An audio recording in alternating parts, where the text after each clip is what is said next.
Bonjour, je m'appelle Alexandre Jurana, je suis en première au lycée Notre-Dame-Saint-Joseph à Épinal. Je suis là pour le 3 en 1. Les trois, on participe par le baptême à la royauté, au sacerdoce de Jésus et on devient prophète aussi. Entre la pastorale du lycée et Faustino, je peux pas choisir. C'est à la fois très différent, mais les deux sont très complémentaires. Ah, la chorale quand même. Chanter, c'est pas ponctuel comme le ski, c'est génial, j'ai pas trop les mots. Attendre, l'attente est nécessaire pour annoncer et encore plus pour proclamer. Littérature, c'est ma discipline favorite. Je préfère quand même la littérature à la géopolitique parce qu'il y a un aspect personnel plus important. La vie chrétienne, c'est la vie de la grâce, et la grâce est une semence de la gloire et donc de la vie éternelle. Les paraboles, c'est vraiment admirable de voir comme Jésus s'abaisse et quelque part abaisse, pas dans un sens négatif, le ciel à nous pour qu'on puisse mieux le comprendre et c'est vraiment beau. Ah bah, catholique, même s'il faut œuvrer pour l'unité des chrétiens, c'est entendu, je crois que l'Église catholique est la plus proche de la tradition apostolique et donc de Jésus.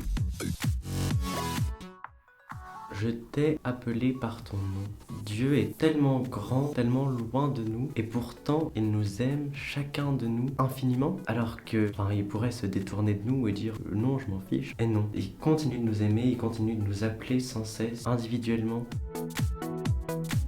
L'Eucharistie, c'est le plus beau, le plus grand sacrement, mais je vais dire le baptême parce que c'est une vraie naissance, une nouvelle naissance, et le rite du baptême a vraiment une symbolique forte. On devient enfant de Dieu quand même, c'est pas rien. Le Notre Père, à mon sens, c'est le vrai chef-d'œuvre que le Christ nous a laissé. Mais même au-delà de cette prière, dans notre prière personnelle, essayer de vivre les intentions du Notre Père et de les garder dans son cœur et d'en rayonner, c'est tout le sens de la vie chrétienne.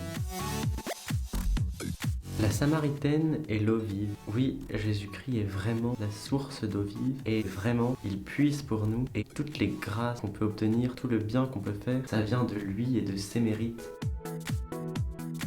En fait, dans les trois. Dans la montagne, on retrouve vraiment quelque chose de la toute-puissance de Dieu. Dans la mer, quelque chose de son infinité et de son éternité aussi. La forêt, c'est à la fois plein de vie et calme aussi, silencieux. Pierre, moi je l'aime beaucoup. À chaque fois, il comprend rien, il a un train de retard. Et pourtant, c'est à lui que Jésus confie l'Église, les clés du royaume. Saint-Pierre Fourier, il est proche de nous, c'est aussi un des fondateurs de Notre-Dame. C'est fou de se dire qu'il y a des saints et des grands saints comme lui qui étaient là où nous on est aujourd'hui. Je suis déjà allé à Rome, pas encore croyant. Lourdes, normalement j'y vais cet été, et donc je vais dire Thésée. J'y suis allé en début d'année et c'est une source.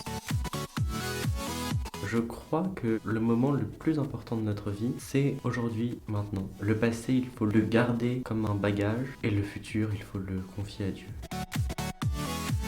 Pour l'instant, je ne sais pas. J'aimerais bien que ce soit plus clair d'ailleurs, mais je pense quand même vie consacrée. Enfant, et je réponds ça par rapport à la citation de Sainte Thérèse de Lisieux qui dit qu'il faut se faire un cœur de petit enfant et que c'est son ascenseur vers le ciel, et je pense que c'est très vrai. Communauté, parce que justement, le sens est large, on peut mettre les deux autres dedans, et la religion ne se vit pas tout seul. On a besoin de communauté, on a besoin d'être ensemble.